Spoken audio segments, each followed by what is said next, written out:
नमस्कार, मैं हूं शुभी मिश्रा और आप देख रहे हैं देश का सबसे पहला समझाने वाला बुलेटिन चुनाव की चाल तो समझिए।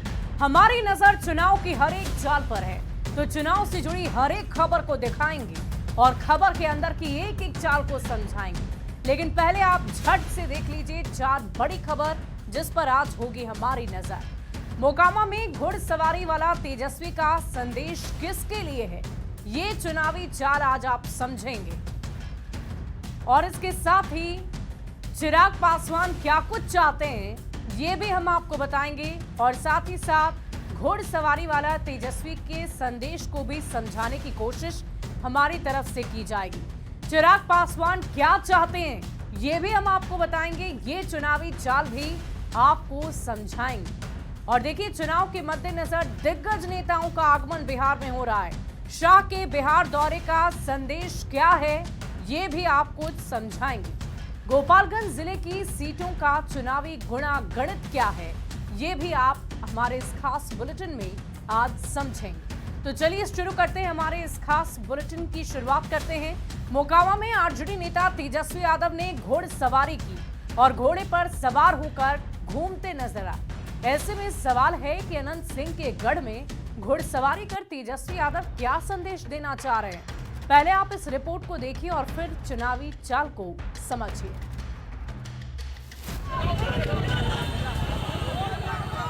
ये तस्वीर देखिए,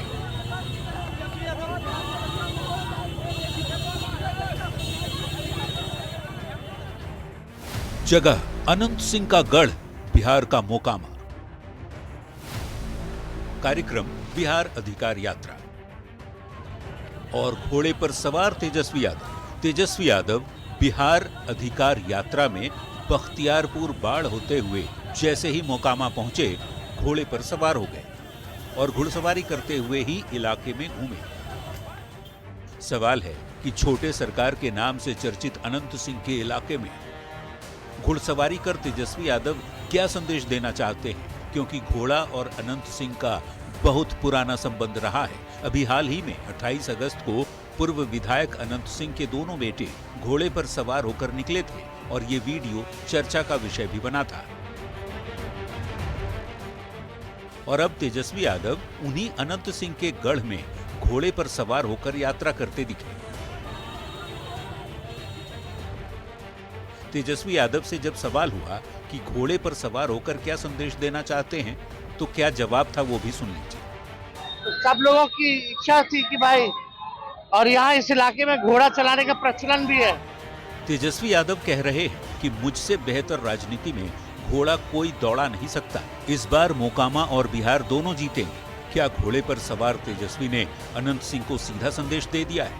न्यूज़ 18 के लिए बाढ़ से अनिरुद्ध के साथ ब्यूरो रिपोर्ट। और आइए अब इस चुनावी चाल को समझते हैं कि सवाल ये था हमारा कि मोकामा में घोड़े पर सवार होकर तेजस्वी का संदेश आखिर किसके लिए है और क्या संदेश है, ये समझने की कोशिश करते हैं। दरअसल देखिए, मोकामा अनंत सिंह का गढ़ माना जाता है और मोकामा में घोड़े पर सवार होकर तेजस्वी यादव घूमते नजर आए। आपको बता दें कि अनंत सिंह का घोड़ा प्रेम जग जाहिर है। घोड़ा बग्घी पर सवार होकर अनंत सिंह एक बार विधानसभा भी पहुंचे थे। लालू परिवार और अनंत सिंह के बीच घोड़ा वार कोई नई बात नहीं है। वो लालू परिवार के प्रभाव वाला दौर था और लालू प्रसाद का एक घोड़ा पूरे बिहार में चर्चा का केंद्र बना हुआ था। लालू प्रसाद का घोड़ा बेचने के लिए सोनपुर मेले में लाया गया उसे, और अनंत सिंह लालू प्रसाद का घोड़ा खरीदकर ये मैसेज देना चाहते थे। अनंत सिंह को लगता था कि लालू प्रसाद उन्हें घोड़ा नहीं बेचेंगे। किसान के जरिए पहले लालू प्रसाद के घोड़े को खरीदवाया गया और बाद में वही घोड़ा अनंत सिंह के पास आ गया। अभी हाल की अगर हम बात कर लें तो 28 अगस्त को अनंत सिंह के दोनों बेटे घोड़े पर निकले थे। सोशल मीडिया पर उस तस्वीर को आपने भी देखा होगा। अब अनंत सिंह के गढ़ में तेजस्वी यादव घोड़े पर निकले और तेजस्वी ने कहा कि मोकामा भी इस बार जीत कर रहेंगे। यानी क्या ये मान लिया जाए कि मोकामा में घोड़े पर सवार तेजस्वी यादव का संदेश अनंत सिंह के लिए है, क्योंकि वो गढ़ उन्हीं का है और घोड़ा प्रेम भी उन्हीं का है। बढ़ते आगे, केंद्रीय मंत्री और लोक जनशक्ति पार्टी रामविलास के अध्यक्ष चिराग पासवान ने एक बार फिर कहा है कि वो या उनके सांसद बहनोई यानी कि अरुण भारती में से किसी एक के विधानसभा चुनाव लड़ने की चर्चा है। ये फैसला संसदीय बोर्ड में लिया जाएगा कि आखिर बिहार विधानसभा का चुनाव कौन लड़ेगा। पहले आप इस रिपोर्ट को देखकर खबर समझिए और फिर चुनावी चाल समझाते हैं।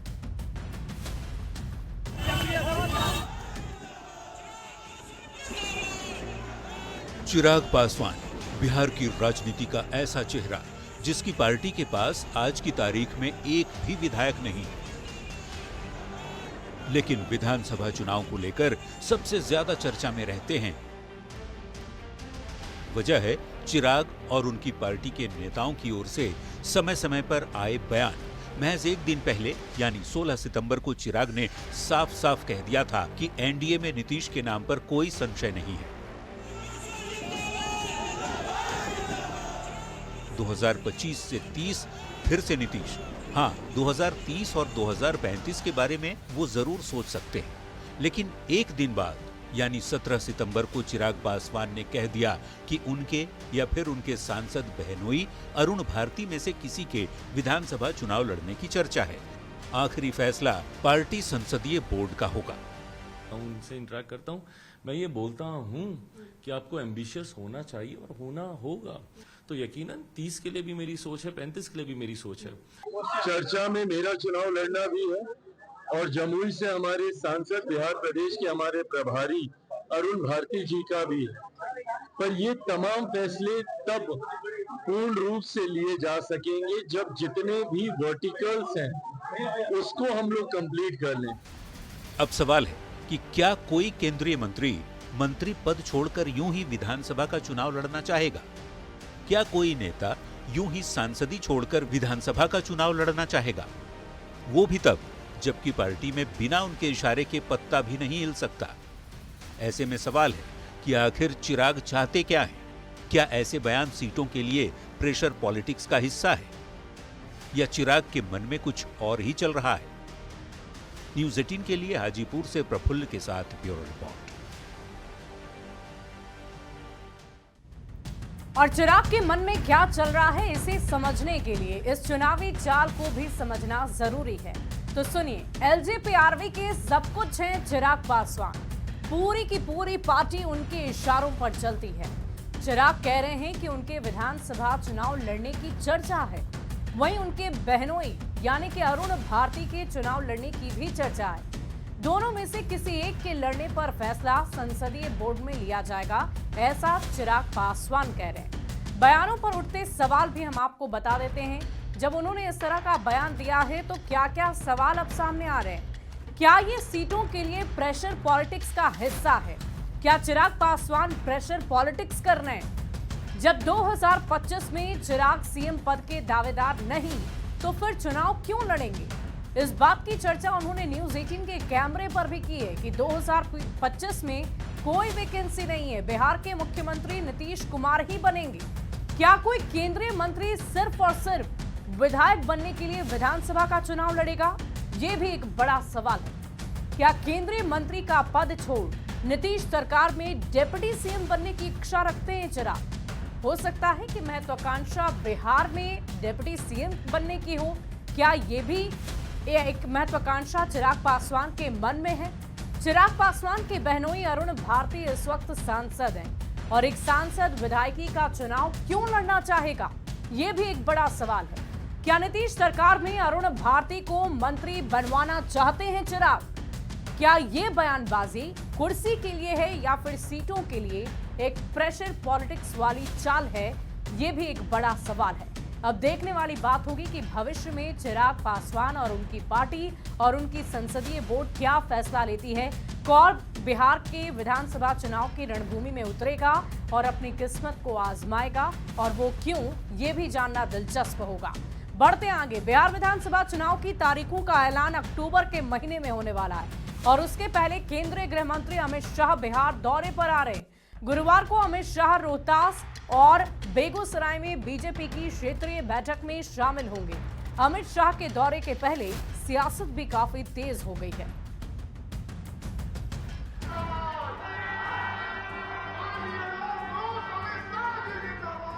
बिहार विधानसभा चुनाव में 2 महीने से भी कम का समय बाकी है और बिहार में बीजेपी के शीर्ष नेताओं के दौरों का दौर भी तेज हो चुका है। 13 सितंबर को पटना में बीजेपी के राष्ट्रीय अध्यक्ष जेपी नड्डा ने कोर कमेटी की बैठक की।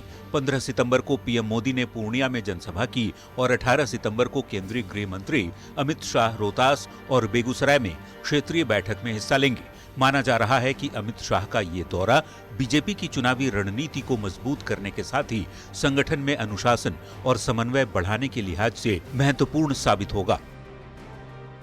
सुबह 10 बजे डेहरी ऑन सोन में होने वाली पहली बैठक में रोहतास, कैमूर, आरा, बक्सर, गया पूर्वी, गया पश्चिमी, नवादा, जहानाबाद, अरवल, औरंगाबाद के नेता शामिल होंगे तो दोपहर 2 बजे बेगूसराय में पटना ग्रामीण, पटना महानगर, बाढ़, नालंदा, शेखपुरा, मुंगेर, जमुई, लखीसराय, खगड़िया और बेगूसराय के नेताओं के साथ अमित शाह चर्चा करेंगे। इन दोनों ही बैठकों में पार्टी के वरिष्ठ नेताओं, विधायकों के साथ ही संगठन के नेता, जिलों के प्रभारी के साथ साथ स्थानीय नेता और कार्यकर्ता भी शामिल होंगे।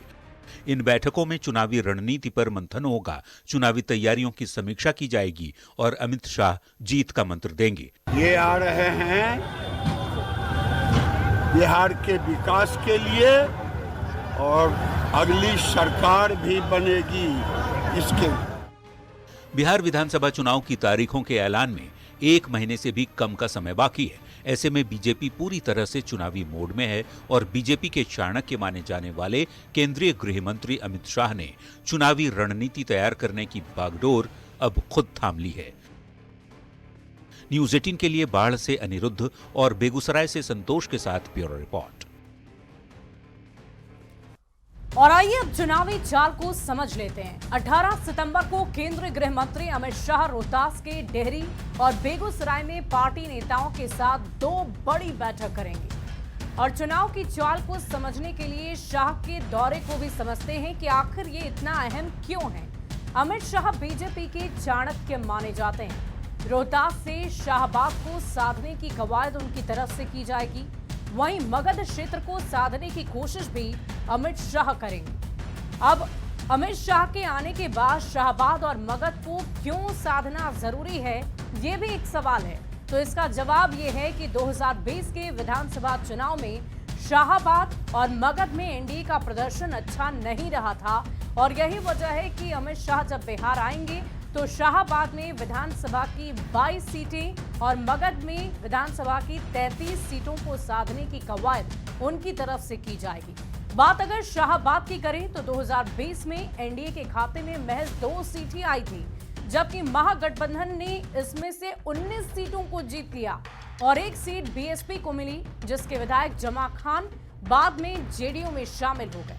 और इधर अगर मगध क्षेत्र की बात की जाए तो मगध की 33 सीटों में से एनडीए 2020 में महज 12 सीट ही जीत पाया, जबकि महागठबंधन ने यहां पर भी बाजी मारते हुए 21 सीट जीतने में कामयाब रही। चुनाव की चाल को समझाते हैं कि शाह का दौरा आखिर इन इलाकों में क्यों चिन्हित किया गया है, क्यों जरूरी है। उन इलाकों को चिन्हित किया गया है जहां एनडीए कमजोर है और इसीलिए मगध और शाहबाद का क्षेत्र लाया गया और साथ ही साथ रोहतास और मगध में एनडीए का प्रदर्शन बेहतर नहीं रहा। 2020 और 2024 चुनाव में ये इलाका कमजोर कड़ी साबित हुआ और इसीलिए अमित शाह यहां पर आ रहे हैं। बैठक के जरिए अमित शाह रोहतास और मगध क्षेत्र को साधेंगे और वहीं पर जाकर जनता के बीच अपनी बातों को रखेंगे। कार्यकर्ताओं को और भी ज्यादा दिशा निर्देश उनकी तरफ से दिए जाएंगे ताकि पार्टी को और मजबूत किया जाए उन क्षेत्रों में जहां पर पार्टी का रिजल्ट पिछली दफा बेहतर नहीं रहा था। बढ़ते आगे, बाढ़ में बीजेपी के चलो जीते हैं रथ पर तोड़फोड़ की गई। आरजेडी के लोगों पर तोड़फोड़ का आरोप लगा है। पहले आप इस रिपोर्ट को देखिए।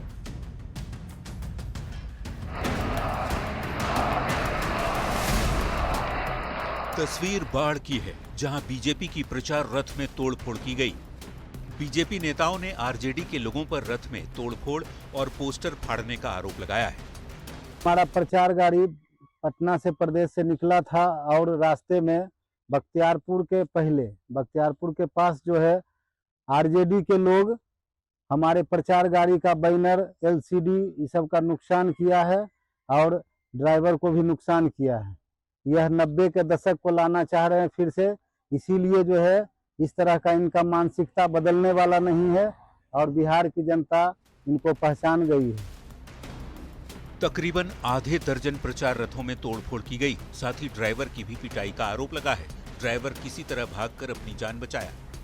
सर यहाँ बख्तियारपुर के आसपास में हुआ है। जो आरजेडी के लोग थे, लालटेन वाले, ये लोग खड़े थे, हम लोग गाड़ी लेके आ रहे थे, तो वहाँ पे लोग खड़े थे, रैली वैली था, पता नहीं क्या था, हमें समझ में नहीं आया। तो वहाँ पे ये लोग तो पत्थरबाजी और डंडाबाजी लेके वो खड़े थे, हम गाड़ी निकालने लगे तो पूरा ये देखिए यहाँ से यहाँ तक पूरा फ्लैक्स पड़ा हुआ है। बिहार बीजेपी अध्यक्ष डॉक्टर दिलीप जायसवाल ने भी रथ में तोड़फोड़ को लेकर आरजेडी पर जमकर भड़ास निकाली। ये आरजेडी के हताशा का परिचय। राष्ट्रीय जनता दल पहले तो जिस तरह से कांग्रेस ने उसके कद को छोटा करने का प्रयास किया है और वहीं पर बिहार में जिस तरह से विकास का बयार बह रहा है, बिहार में, पूरे बिहार में विकास का बयार बह रहा है। पक्ष के पास गाल बजाने के लिए और थेथरोलॉजी करने के लिए कुछ भी नहीं है, इसलिए वो रथ तोड़ रहे हैं, गाली बक रहे हैं। इनके पास कोई काम नहीं रह गया है विपक्ष के पास, और इनको मालूम हो गया कि यहाँ की जनता विकास को पसंद करती है। बीजेपी के रथ में तोड़फोड़ को लेकर पुलिस ने आरोपियों की पहचान कर कार्रवाई का भरोसा दिया है। न्यूज 18 के लिए बाढ़ से शैलेंद्र कुमार के साथ अनिरुद्ध की रिपोर्ट। और आइए हमारे इस खास बुलेटिन में अब बात करेंगे चुनावी गुणागणित की, जिसमें हम आपको हर रोज एक विधानसभा सीट के गुणागणित को समझाते हैं। और आज बात होगी गोपालगंज जिले के विधानसभा सीटों की। तो देखिए, बिहार का गोपालगंज राजनीतिक रूप से बहुत ही चर्चित जिला है। यही वो जिला है जिससे सीधा संबंध आरजेडी के अध्यक्ष लालू प्रसाद का है। तो आज उसी गोपालगंज जिले की सीटों का गुणागणित हम समझेंगे और आपको बताएंगे कि गोपालगंज में कितनी सीटें हैं और कब कहां किसने कितनी सीटें जीती है। बात करें अगर गोपालगंज की, तो इस जिले में विधानसभा की कुल मिलाकर 6 सीटें हैं। आइए अब विस्तार से सीटों का गुणागणित जान लीजिए। गोपालगंज की सीटों का चुनावी गुणागणित अगर हम समझें तो यहां पर 2020 के चुनाव में एनडीए ने 4 सीटें जीती तो महागठबंधन ने महज 2 ही सीट जीती। गोपालगंज जिले की सीटों का चुनावी गणित अगर पार्टी वाइज हम आपको समझाएं तो बीजेपी ने 2 सीटें यहां पर जीती, तो वहीं जेडीयू ने 2 और राष्ट्रीय जनता दल ने भी 2 सीट जीती है। गोपालगंज जिलों की सीटों का चुनावी गणित अगर हम समझें कि साल 2020 में किसने कहां से जीत दर्ज की और किसने कहां से सीटों को हारा है, तो वो भी जान लीजिए। तो बात अगर हम सबसे पहले गोपालगंज सीट की कर लें तो बीजेपी से सुभाष सिंह ने इस सीट को जीता 2020 में। वहीं कुचायकोट से जेडीयू के अमरेंद्र कुमार पांडे ने जीत हासिल की। बैकुंठपुर से हम बात कर लें तो आरजेडी के प्रेम शंकर प्रसाद की जीत हुई। हथुआ से आरजेडी के राजेश कुमार सिंह जीते। वहीं बरौली से बीजेपी के राम प्रवेश राय और भोरे से जेडीयू के सुनील कुमार ने जीत हासिल की। अब हम बात सीट दर सीट करेंगे। गोपालगंज विधानसभा सीट की बात कर लें तो साल 2020 में गोपालगंज विधानसभा सीट से बीजेपी के सुभाष सिंह ने बीएसपी के साधु यादव को 36,641 वोटों के अंतर से हराया था। हालांकि सुभाष सिंह के निधन की वजह से गोपालगंज सीट पर 2022 में उपचुनाव कराए गए और बीजेपी ने 2022 में सुभाष सिंह की पत्नी कुसुम देवी को उम्मीदवार बनाया। कुसुम देवी ने आरजेडी के मोहन प्रसाद गुप्ता को 1,794 वोटों के अंतर से हराया। मतलब ये कि 2020 की तरह 2022 में भी गोपालगंज से बीजेपी को जीत मिली, लेकिन जीत का अंतर थोड़ा कम हो गया है। और हमारे इस खास बुलेटिन में अभी के लिए बस इतना ही। आप बने रहे न्यूज़ 18 बिहार झारखंड के साथ।